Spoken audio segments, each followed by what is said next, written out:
వచ్చిన సంవత్సరంలోనే 1,60,000 కోట్ల రూపాయల అప్పులు మాత్రం చేశావు.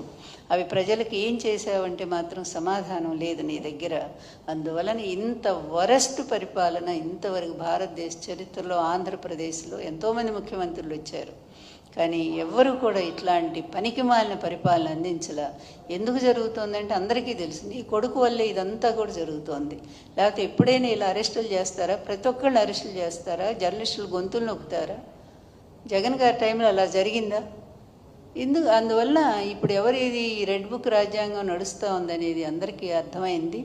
అందుకే మీరు నిజంగా రాష్ట్రానికి గుడ్ గవర్నెన్స్ ఇవ్వాలి అనుకుంటే నీ కొడుకుని తీసుకుపోయి ఇంటి దగ్గర కూర్చోబెట్టి చక్కగా నువ్వు పరిపాలించు, నీ మిత్రుడు కలిసి పరిపాలించండి.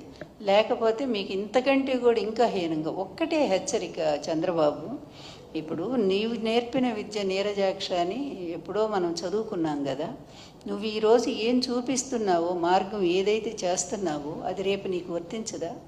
ప్రభుత్వం మారినాక నీ పరిస్థితి ఏంటి, నీ కొడుకు పరిస్థితి ఏంటి?